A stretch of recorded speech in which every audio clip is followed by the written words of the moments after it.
Hello students, आज मैं आप लोगों के रिमझिम बुक का क्लास 4 का रिमझिम बुक का चैप्टर 2 जैसा सवाल वैसा जवाब पढ़ाने जा रही हूँ। मैं इस चैप्टर को लाइन टू लाइन पढ़ूंगी, फिर एक्सप्लेन करूँगी। आप लोग ध्यान से सुनिए। बादशाह अकबर अपने मंत्री बिरबल को बहुत पसंद करता था। तो बादशाह अकबर थे राजा और उनके मंत्री थे बिरबल, और वे अपने मंत्री को बहुत ज़्यादा पसंद करते थे। बिरबल की बुद्धि के आगे बड़े बड़ों की भी कुछ नहीं चल पाती थी। तो बिरबल इतने बुद्धिमान थे, इतने चालाक थे वे कि बड़े बड़ों की भी, कितना भी बड़ा इंसान क्यों ना हो, उनकी नहीं चल पाती थी उनके सामने। हम सबको ही पता है, बिरबल की बहुत सारी कहानियां हमने सुनी है। बिरबल बहुत ही चतुर इंसान है, उनमें बहुत बुद्धि है और उनको पता है कि किस परिस्थिति में कैसा करना चाहिए।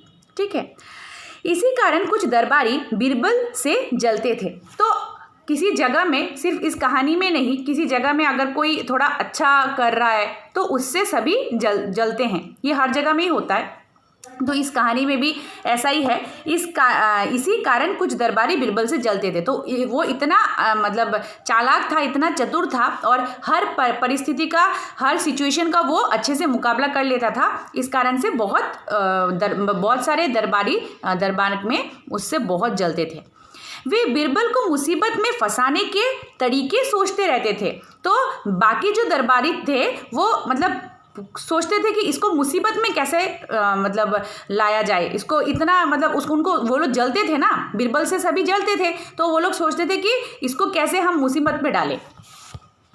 अकबर के एक खास दरबारी ख्वाजा सरा को अपनी विद्या और बुद्धि पर बहुत अभिमान था। तो ख्वाजा सरा नाम के एक दरबारी थे जिनको बहुत ज़्यादा घमंड था। मतलब वो ऐसा सोचते थे कि उनके जैसा दिमाग वाला और उनके जैसा बुद्धिमान इस दुनिया में और कोई नहीं है। वो बहुत ज़्यादा अपने आप को बुद्धिमान समझते थे और बहुत अभिमान भी था, अपने ऊपर बहुत ज़्यादा गर्व था उनको। बिरबल को तो वे अपने सामने नीरा बालक और मूर्ख समझते थे। नीरा बालक यानी छोटा बच्चा। मतलब वो ऐसा सोचते थे कि बिरबल मेरे सामने क्या है, बिरबल मेरे सामने कुछ भी नहीं है, एक छोटा सा बच्चा है। अपने सामने बिरबल को एक छोटे से बच्चा जैसा, बेवकूफ़, मूर्ख जैसा समझता था वो। लेकिन अपने ही मानने से तो कुछ नहीं होता, कुछ होता नहीं। दरबार में बिरबल की ही तूती बोलती और ख्वाजा साहब की बात ऐसी लगती थी जैसे नक्कार खाने में तूती की आवाज़। तो खुद के मान लेने से कैसे होगा? हाँ, मैं अच्छा हूँ और बिरबल मेरे सामने कुछ भी नहीं है, ये तो वो खुद मानता था। लोगों को भी तो मानना होगा ना ऐसा। तो लोग तो ऐसा तब मानेंगे जब सच में ऐसा है। ऐसा तो है नहीं, वो खुद ऐसा मानते थे ख्वाजा साहब। और मतलब लेकिन और सबको पता था कि बिरबल तो बिरबल है। तो बिरबल का ही बोला था उसमें, दरबार में सभी उसका ही मतलब गुणगान करते थे और ख्वाजा साहब को कोई मतलब वैल्यू ही नहीं देता था। ख्वाजा साहब की चलती तो वे बिरबल को हिंदुस्तान से निकलवा देते, लेकिन निकलवाते कैसे?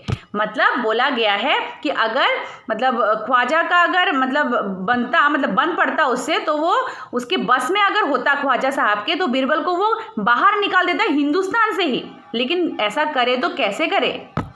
एक दिन ख्वाजा ने बिरबल को मूर्ख साबित करने के लिए बहुत सोच विचार कर कुछ मुश्किल प्रश्न सोच लिए। तो उसको छोटा साबित करने के लिए और ऐसा दिखाने के लिए वो इतना बुद्धिमान नहीं है और ख्वाजा साहब बिरबल से ज़्यादा बुद्धिमान है, ऐसा प्रूफ करने के लिए कुछ वो किए, मुश्किल कुछ प्रश्न उन्होंने लिखे। उन्हें विश्वास था कि बादशाह के उन प्रश्नों को सुनकर बिरबल के छक्के छूट जाएंगे और वह लाख कोशिश करके भी संतोषजनक उत्तर नहीं दे पाएगा। फिर बादशाह मान लेगा कि ख्वाजा सरा के आगे बिरबल कुछ नहीं है। तो उसको नीचा दिखाने के लिए और ये प्रूफ करने के लिए कि ख्वाजा साहब जो है वो बिरबल से ज़्यादा बुद्धिमान है, बिरबल से ज़्यादा अच्छा है हर चीज़ में, ये दिखाने के लिए उसने एक प्लान किया कि उसने कुछ क्वेश्चंस लिखे एक पेपर में और उसने ये प्लान बनाया कि ये क्वेश्चंस वो बादशाह को देंगे और बादशाह ये क्वेश्चंस जब बिरबल को पूछेंगे तो बिरबल को तो आएगा नहीं। तो इससे प्रूफ हो जाएगा कि ख्वाजा जो है वो ग्रेट है और बादशाह जो है वो कुछ भी नहीं है, बिरबल जो है वो कुछ भी नहीं है। ख्वाजा साहब अचकन पगड़ी पहनकर दाढ़ी सहलाते हुए अकबर के पास पहुंचे और सिर झुकाकर बोले, बिरबल बड़ा बुद्धिमान बनता है, आप भी उसकी लंबी चौड़ी बातों के धोखे में आ जाते हैं। मैं चाहता हूं कि आप मेरे 3 सवालों के जवाब पूछकर उसके दिमाग की गहराई नाप ले। उस नकली अकल बहादुर की कलई खुल जाएगी। तो उसने वो प्लान करके आया था ऐसा ही करेगा वो, तो उसने ऐसा ही किया। जब एकदम बन ठन के जो राजा है बादशाह अकबर जो है वो आए अपने जगह में, अपने महल में जब बैठे मतलब वहाँ पे, तब ख्वाजा साहब ने बोला कि ये तो बिरबल जो है वो तो बहुत चालाक बनता है आपके सामने, आपको पता नहीं है कि वो इतना बेवकूफ़ है, मेरे से ज़्यादा चालाक वो है नहीं। तो आपको अभी पता चल जाएगा, ये जो आपको धोखा देता रहता है, हर चीज़ बोल के वो आपको धोखा ही देता है, उसके अंदर सच्चाई नहीं है। ऐसा करके बहुत कुछ बोला। बहुत कुछ बोलने के बाद बोला कि मैं आपको अभी कुछ प्रश्न दे रहा हूँ, ये उसको पूछोगे, उसको आएगा नहीं, तभी आप उसकी दिमाग की गहराई जो है, मतलब उसमें टैलेंट कितना है वो आप निकाल सकते हो। ख्वाजा के अनुरोध करने पर अकबर ने बिरबल को बुलाया और उनसे कहा, बिरबल, परम ज्ञानी ख्वाजा साहब तुमसे 3 प्रश्न पूछना चाहते हैं, क्या तुम उनके उत्तर दे सकोगे? तो बहुत रिक्वेस्ट किया ख्वाजा साहब ने क्वेश्चंस पूछने के लिए।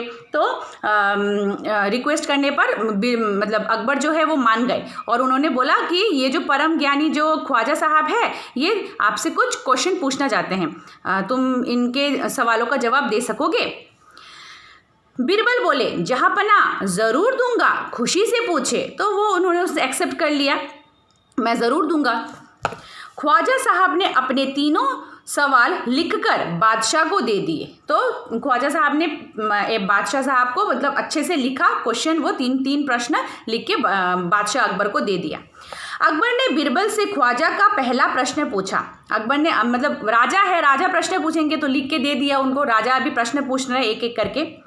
संसार का केंद्र कहाँ है? संसार यानी दुनिया, दुनिया का केंद्र यानी सेंटर, केंद्र मतलब सेंटर, मतलब पूरी दुनिया का सेंटर कहाँ है, ऐसा पूछा क्वेश्चन, फर्स्ट क्वेश्चन। बिरबल ने तुरंत जमीन पर अपनी छड़ी गाड़कर उत्तर दिया, यही स्थान चारों ओर से दुनिया के बीचों बीच पड़ता है। यदि ख्वाजा साहब को विश्वास ना हो तो वे फीते से सारी दुनिया को नापकर दिखा दे कि मेरी बात गलत है। तो जैसा क्वेश्चन किया, जैसे आप लोगों का ये चैप्टर का नाम ही है जैसा सवाल वैसा जवाब, तो जिस तरह का क्वेश्चन था वैसा ही बिरबल ने आंसर दिया। क्वेश्चन था कि इस दुनिया का केंद्र कहाँ है, मतलब दुनिया का सेंटर, हमारा जो पृथ्वी है वो गोल है, हमारा संसार जो है वो गोल है, तो उसका सेंटर, उसका बीचों बीच कौन सा होगा, ये कोई नहीं निकाल सकता है। ठीक है, तो इसीलिए बिरबल ने ऐसा जवाब दिया। अपने उसके हाथ में एक छड़ी थी, लाठी थी, उसको एक जगह में गाड़ा, ऐसे रख के बोला, ये छड़ी जहाँ पे है ये बीच है और चारों तरफ दुनिया है, यही दुनिया का बीचों बीच है, यही जवाब दिया। तो और इसके साथ ये भी ऐड किया कि अगर मेरा मतलब आंसर जो है वो अगर गलत है तो आप ख्वाजा साहब को बोलिए कि फीते से पूरे दुनिया का माप लेके लेने के बाद मतलब यही आंसर आएगा कि यही है मेरा छड़ी जहाँ पे है, यही दुनिया का सेंटर है, यही संसार का सेंटर है। तो ऐसा तो हो नहीं सकता, कोई फीते से दुनिया, कोई भी ऐसा फीता नहीं है जिससे दुनिया को मापा जा सके। तो जैसा सवाल किया वैसा ही जवाब दिया। अकबर ने दूसरा प्रश्न किया, आकाश में कितने तारे हैं? अब नेक्स्ट क्वेश्चन किया था आकाश में कितने तारे हैं। आकाश में कितने तारे हैं ये कोई गिन सकता है? ऐसा कोई गिन सकता है? ऐसा कोई भी नहीं गिन सकता। बिरबल ने एक भेड़ मंगवा कर कहा, भेड़ यानी शिप, इस भेड़ के शरीर में जितने बाल है उतने ही तारे आसमान में हैं। तो उसने बहुत मतलब गर्व से आंसर दिया बिरबल ने कि इस भेड़ के शरीर में जितने बाल है उतने ही आसमान में तारे हैं।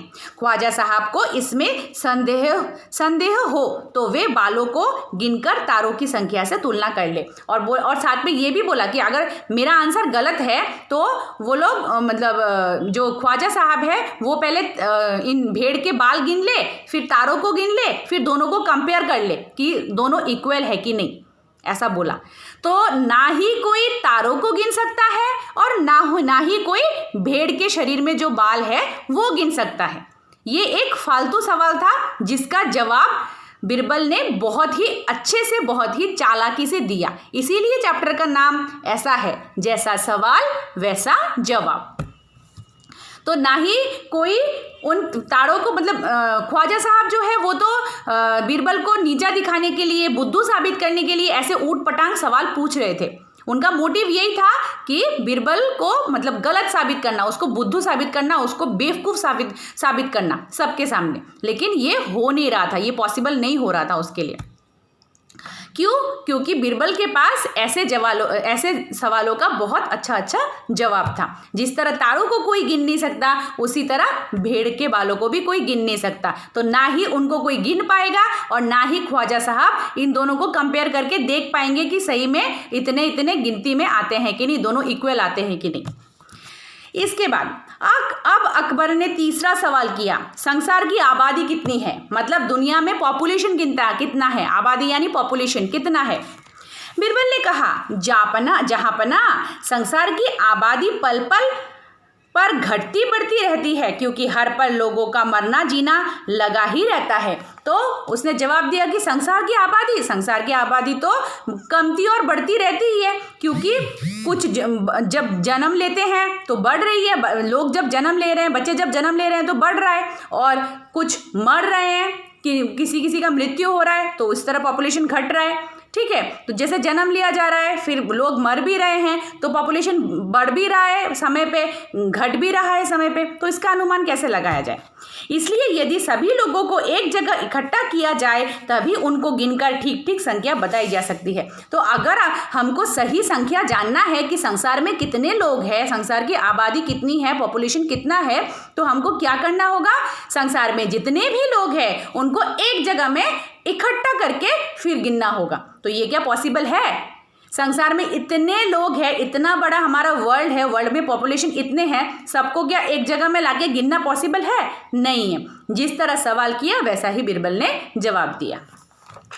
बादशाह तो बीरबल के उत्तरों से संतुष्ट हो गया। जो बादशाह अकबर थे उनको तो एकदम वे अच्छे से मतलब संतुष्ट हो गए, मतलब बीरबल के जवाब से, मतलब इतना अच्छे से जवाब दिया, एकदम बादशाह अकबर जो है एकदम पूरी तरह सेटिस्फाइड हो गए उसके आंसर से। लेकिन ख्वाजा साहब नाक भू सिकोड़कर बोले, ऐसे गोलमोल जवाबों से काम नहीं चलेगा जनाब। लेकिन उसको तो गुस्सा आ रहा था, क्योंकि उसने मतलब उसको गलत साबित करने के लिए, बेवकूफ़ साबित करने के लिए मतलब बहुत प्रयास किया, वो तो कर नहीं पाया। अब वो बोला है कि इतना जो ये गोलमोल जवाब दे रहे हो, इससे काम नहीं चलेगा। बीरबल बोले, ऐसे सवालों के ऐसे ही जवाब होते हैं। तो बीरबल ने बोला कि आपने जैसा सवाल किया, इन सवालों के जवाब तो ऐसे ही होंगे। पहले मेरे जवाबों को गलत साबित कीजिए, तब आगे बढ़िए। उन्होंने बोला कि पहले मैंने जो आंसर दिया है उनको गलत साबित करो। पहला आंसर क्या था? पहले उनको पूछा था कि सेकंड में पूछा था कि भेड़ों के कितने बाल हैं, तो उन्होंने बोला कि तारों से कंपेयर करके देख लो।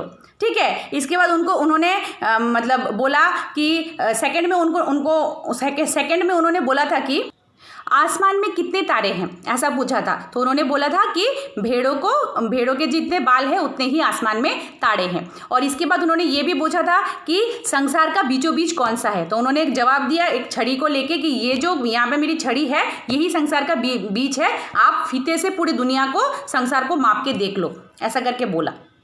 तो ऐसे सवाल पूछे तो बीरबल ने बहुत अच्छे से इन सब का जवाब दिया। लेकिन इसके बाद भी वो तो उसको नीचा साबित नहीं कर पाए, तो इसलिए उसने ऐसा बोला कि ऐसा गोलमोल जवाब देने से काम नहीं चलेगा। तो इस पर भी बीरबल ने बोला कि ऐसे सवालों के ऐसे ही जवाब होते हैं। पहले मेरे जवाबों को गलत साबित कीजिए, तब आगे बढ़िए। ख्वाजा साहब से फिर कुछ बोलते नहीं बना। तो फिर बीरबल ने बोला कि आप पहले मैंने जो जवाब दिया उसको पहले गलत साबित करो, इसके बाद आगे बढ़ो। तो गलत क्या, ख्वाजा साहब इन सवालों को गलत साबित कर पाएगा?